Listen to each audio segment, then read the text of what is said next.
একটা স্টেশনও টাউন একটা স্টেশনও টাউন আমি দেখে নিয়েছি মাঠটা প্রথম দিয়ে আমি টানছি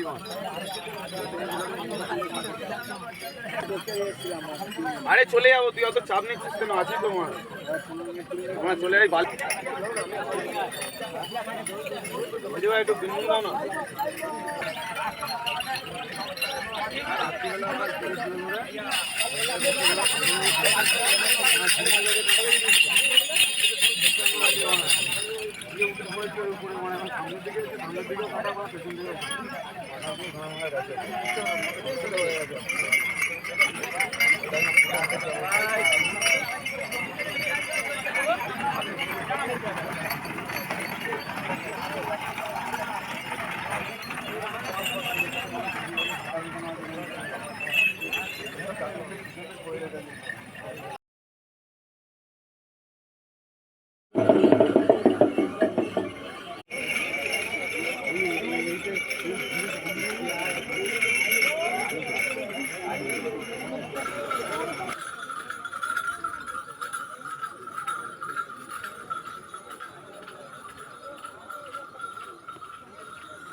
তো বন্ধুরা, আমরা তো চলে এসেছি মন্দিরের গলিতে। তো সামনেই দেখুন মন্দির দেখা যাচ্ছে, চারপাশে এত সুন্দর করে সাজানো দোকানগুলো, কি যে ভালো লাগছে, আমি তো শুধুই দেখছিলাম।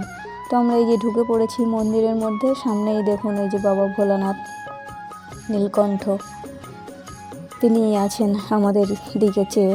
জয় শিব শম্ভু। তো আমরা প্রথমেই যাব দুধ পুকুরে, চলুন সেখানে যেতে হবে, হাত পা ধুতে হবে, মাথায় জল দিতে হবে। আমরা স্নান করব না, কারণ আমরা বাড়ি থেকে স্নান সেরে এসেছি। এখন বিকালবেলা আমরা পুজোটা দেব, এই বিকালবেলাতেই পুজো দেব না, শুধু জল ঢালবো মাত্র। তো পুকুরের ধারেও দেখুন প্রচুর ভিড়। এই দেখুন, আজ তো শেষ সোমবার, সেই জন্য সারাদিন প্রচুর ভিড় ছিল, কিন্তু দুপুরের পর থেকে একটু ভিড় কমেছে। এই হচ্ছে সেই দুধ পুকুর। মনে পড়ে আপনাদের সেই শরৎচন্দ্র চট্টোপাধ্যায়ের পল্লী সমাজের গল্পে? কী ছিল তাতে? রমা তারকেশ্বরে এসেছিলেন পুজো দিতে। এই সেই বাবার দুধ পুকুর। এই দুধ পুকুর থেকে স্নান করে উঠেই দেখা হয়েছিল তারই গ্রামের জমিদারের ছেলে রমেশের সাথে। মনে পড়ে? একবার পড়ে দেখবেন সেই বইটা। যাই হোক, আমরা ওদিক ছেড়ে আমরা এদিকে মন দিই। তো আমরা এই যে পুকুরে নেমে পড়লাম, অল্প একটু জলেই নেমেছি। হাত পাটা ধুয়ে নেব আর মাথায় একটু জল ছিটিয়ে নেব। তো দেখুন সেটাই করছি। অনেক ভক্তরা স্নান করছে, আর ওইদিকে থাকে গার্ড। ওই দেখুন গার্ড থাকে, কোনো ভয় নেই। ভীষণ সেফটিভাবেই আমাদের মানে তারকেশ্বরটাকে পুলিশে ভীষণ সেফটি করে রেখে দেয়। সারা রাস্তা কেবল পুলিশ পুলিশ পুলিশ। যে কোনো সময় যে কোনো সহযোগিতার জন্য তারা উপকার করেন। তো দেখুন মন্দিরের মধ্যে এখনও ভালোই ভিড়। তো আমরা লাইনে দাঁড়িয়ে পড়েছি।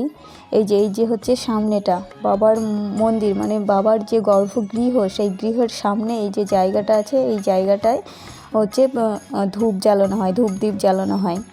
তো এখানে লাইন, এই লাইনেই দাঁড়িয়ে আছি আমরা।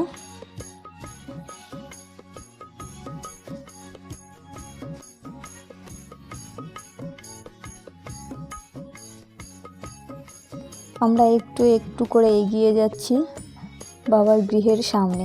তো মোবাইলটা এখনও হাতে আছে, কারণ বাবার ওই গৃহের সামনে গেলে মোবাইলে আর ছবি তোলা যাবে না, কেননা ওখানে পুলিশ আছে। তো আরেকটুখানি গিয়েই আমি মোবাইলটা অফ করে দেব। তো দেখুন এই যে মন্দিরের সামনেটাই আমরা লাইনে দাঁড়িয়ে আছি। তো তার মধ্যেই আমি যেটুকু পাচ্ছিলাম সেটুকুই ছবি কালেক্ট করছিলাম। এই দেখুন করে নিয়েছি এটুকুই। আর বোধহয় বেশিক্ষণ মোবাইলটা চালাতে পারবো না, কেননা সামনেই পুলিশ আছে, অনেক গার্ড আছে। ওই দেখুন বাবার গৃহের যে সামনের যে মন্দিরটা, ওই যে আসল যে মন্দিরটা, সেটাই হচ্ছে ওটা। যা কিছুই আছে বাবা ভোলানাথ ওর মধ্যেই বসে আছে, কিন্তু আমরা জল দিতে হবে বাইরে থেকে, চোঙে ঢালতে হবে, কারণ এটা শ্রাবণ মাস। লক্ষ লক্ষ ভক্তের ভিড়ের জন্যে গর্ভগৃহ শ্রাবণ মাসে বন্ধ থাকে, আর তার মধ্যে থেকে চোঙ সিস্টেম করা থাকে, যেটাতে জল দিলে সোজা গিয়ে পড়বে ভোলা বাবার মাথায়। কিন্তু অন্য কোনো সময় আসলে কি হবে, অন্য কোনো সময়ে এলে যদি আপনারা আসেন তো আপনারা এসে সোজা ওই গর্ভগৃহে ঢুকেই আপনারা স্বয়ং ভোলানাথের মাথায় হাত দিয়ে স্নান করাতে পারবেন। তো দেখুন মন্দিরের মধ্যে বাবা স্নান জলে পুরো পরিপূর্ণ একদম। অনেক সাবধানে এখানে চলতে হয়। তো বাবার মন্দিরের ওই যে গর্ভগৃহের পেছনের দেওয়ালে মাথা ঠেকিয়ে প্রণাম করতে হয়, কারণ এখানে বসে কিংবা শুয়ে প্রণাম করার কোনো জায়গা নেই। কারণ আপনি যে শুয়ে ওখানে প্রণাম করবেন আপনার পিঠের উপর দিয়ে চলে যাবে ভক্ত, আপনি ওখানেই শুয়ে থাকতে হবে চিরকালের মতো। এখানে হচ্ছে বাইরেটাই বেরিয়ে এসে এখানে ধূপদীপ জ্বেলে দিতে হবে। তো এখানে ধূপদীপ এমনভাবে জ্বালা হচ্ছে, প্রচুর ভক্তরা জ্বালাচ্ছে, আর এখানে আগুনে পুরো দাউ দাউ করে জ্বলছে। সেজন্য ওই মাসি ওখানে আছেন জলের ড্রাম নিয়ে, উনি জল ছিটিয়ে ওগুলো নিভিয়ে দিচ্ছে। তো এখানে দাঁড়িয়ে আমরা কিছু প্রসাদ টোসাদ কিনে নিলাম, ধূপদীপ কিনেছিলাম, তার পয়সা কড়ি দিয়ে দেওয়া হলো দোকানদারকে। তো কিছুক্ষণ এখানে দাঁড়িয়ে থাকলাম, প্রণাম করলাম, প্রার্থনা করলাম। তো এবার আমরা বেরোবো, চলুন। এই হচ্ছে দেখুন এখানে আছে মন্দিরের এই যে দানপাত্র, এই দানপাত্রে আপনারা দান করতে পারবেন, টাকা পয়সা যা দেবেন এখানেই দিতে পারবেন। তো এবার আমরা বেরিয়ে পড়েছি বাইরে, এই যে চারপাশের দোকানগুলো আবার দেখতে দেখতে বাইরে বেরোচ্ছি আমরা গলির ভেতর থেকে।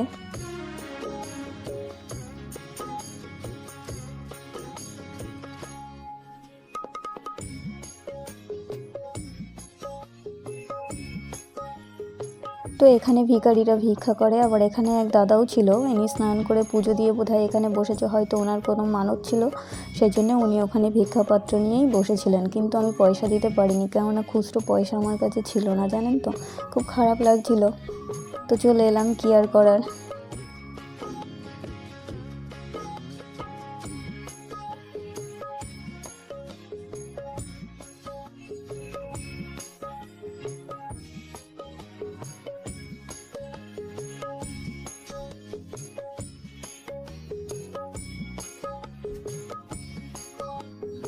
তো এখানে আবার একটা মজার জিনিস দেখুন, এই যে দাদাটা দেখছেন, এই দাদা আমার বলছে দিদি আমাকে একটা সুন্দর করে ছবি তুলে ফেসবুকে পোস্ট করে দিয়ে, তো বলবে তার কাটা হারিয়ে গেছে।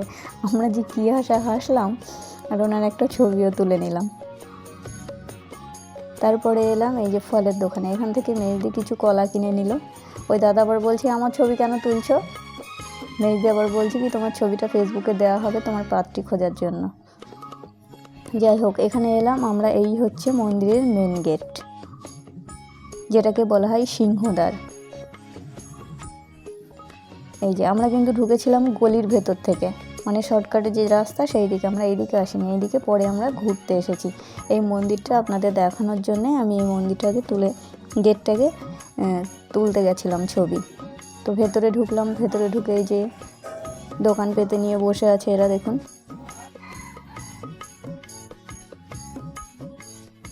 তো দেখুন কত রকম জিনিসপত্র, জামা কাপড়, প্রসাদ,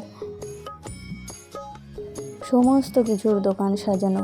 কী যে ভালো লাগে এই সময়টা, এই তারকেশ্বরে এলে আমার প্রাণটা জুড়িয়ে যায় সমস্ত দেখে। এই দেখুন কত শিবলিঙ্গ এখানে বিক্রি হচ্ছে, ওখানে বাঁশি একতারা। এখানে এই জায়গাটায় এলাম কারণ দেখাবো আপনাদের, ওই দেখুন রাজবাড়ি, এই হচ্ছে রাজবাড়ি। আমি আজকে ভিতরে ঢুকবো না, কেননা ভিড়, আর এই ভিড় ঠেলে আর ভালো লাগছে না ভেতরে যেতে, প্রচণ্ড গরম পড়ছে। তো আবার অন্য কোনো একদিন এখানে এসে একটা ওই রাজবাড়ির একটা ভিডিও আপনাদের জন্য তৈরি করে দেব। এই হচ্ছে সিংহদ্বারের পেছনের গেটটা, মানে ভেতরে ঢুকে পড়েছি, পেছন থেকে ছবিটা তুলেছি। এই দেখুন, এগুলো কাদের ছোটোবেলা বলুন তো, একটু হাত তুলে বলবেন কিংবা কমেন্টে জানাবেন। হ্যাঁ বন্ধুরা, কাদের সাথে ছিল। আমি বাজারে বেরোলে আমি দোকানগুলো ভীষণভাবে দেখি, কত সুন্দর করে সাজানো থাকে দোকানগুলো। এই যে ফুলের দোকানে দেখুন কত রকমের গোলাপ, এখানে পদ্ম ফুলও ছিল। তো বাড়ি ফেরার পথে এবার চলুন টুকটুক করে হাঁটতে হাঁটতে এগোই বাজারের ভেতর দিয়ে। এই যে এনাদেরকে দেখে দেখুন, এই যে এত লক্ষ লক্ষ ভক্তের সমাগম এই তারকেশ্বরে, অথচ দেখুন এনারা কত সুন্দর করে নিজেদের কাজগুলো করে যায়, সারা শহরটাকে পরিষ্কার পরিচ্ছন্ন রাখে। এই যে এখানে এলাম আমার বোনের দোকানে, আমার পিসির ছোটো মেয়ের দোকান। এখানে আমার জিনিসপত্র রেখে গেছিলাম, সেগুলো নিতে এলাম। ওই দেখুন, আমি মনের ভুলে না ও চানাচুরের প্যাকেটটাও আমি নিয়ে নিচ্ছিলাম। তারপরে বললাম, এটা কেন দিচ্ছিস? বলছে তুই তো চাইলি। আমি চেয়েছি মনের ভুলে। যাই হোক, চলে যাব এবার। যাওয়ার সময় দিদি বললে আমার এই কাকুর দোকানের ছবিটা একটু তুলে নে তো। যাই হোক, তুলে নিলাম। ওর দোকানটা এই যে থানার সামনে যেতেই ডান সাইডে ওর দোকান, আর বাঁ সাইডে বর্দির দোকান। আর এই কাকুর দোকানটা ওর দোকানের পাশেই, দুটো দোকান অ্যাডজাস্ট। দেখুন কত পুলিশ, কত ভক্তের সমাগম এখনও। দেখুন সন্ধ্যা হয়ে যাচ্ছে, তবুও কত ভক্ত এখনও পর্যন্ত আসছে। তো আমরা এইসব দেখতে দেখতেই বাড়ি ফিরছিলাম, আপনারাও দেখে নিন সঙ্গে।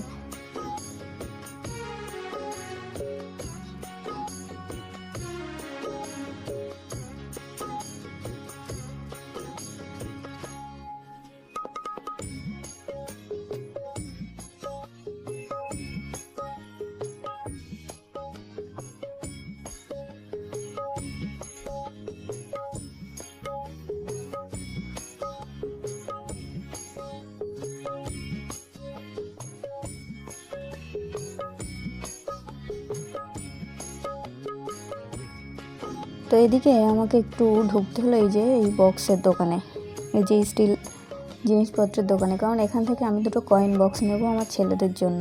ওরা দুজনেই বলেছিল মা কয়েন বক্সে নেবে, তো এই দেখুন এরকম দুটো বক্স নিলাম আমি। দাম খুবই কম। দুটো বক্স নিল কত? 190 টাকা।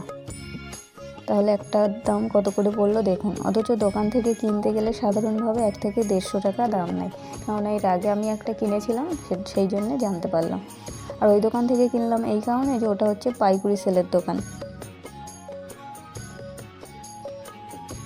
তারপরে আবার চলতে শুরু করলাম।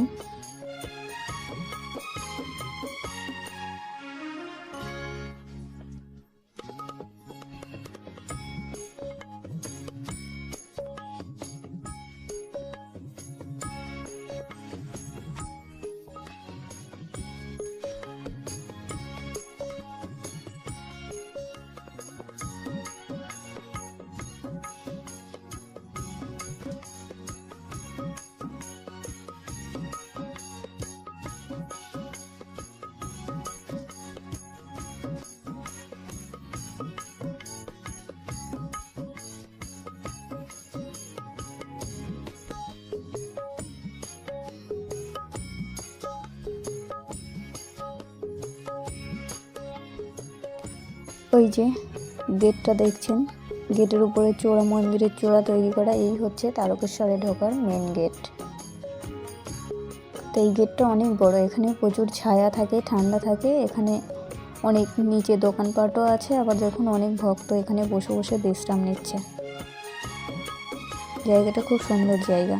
চৌমাথার মোড় এটা, 4টে রাস্তার মোড় এটা। দেখুন শহরটাকে পরিষ্কার পরিচ্ছন্ন রাখে এনারা সব সময়।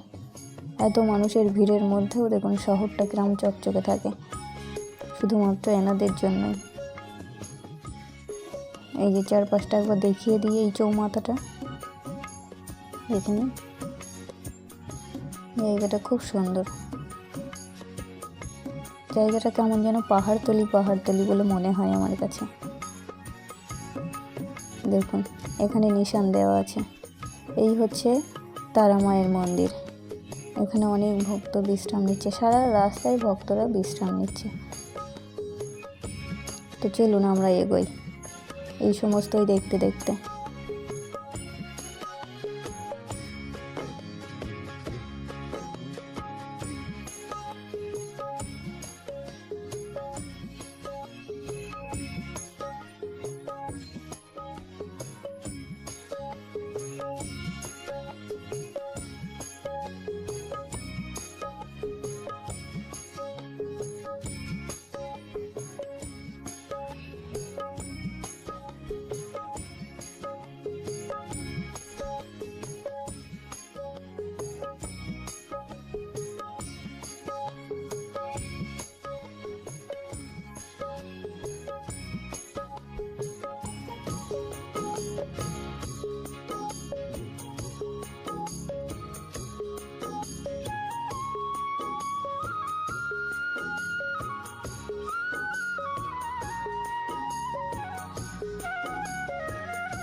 তো এই যে মেজদিরা বাড়িতে চলে গেল, আমিও চললাম আমার বাড়িতে। চলুন ফিরি, একা একাই ফিরতে হচ্ছে, ওরা তো ঢুকে গেল ওদের বাড়ির রাস্তায়। এই দেখুন আমার বাড়ি এই যে মাঠের মধ্যে, হাঁটতে হাঁটতে যাচ্ছি। রাস্তায় এখনও কিছু কিছু ভক্তের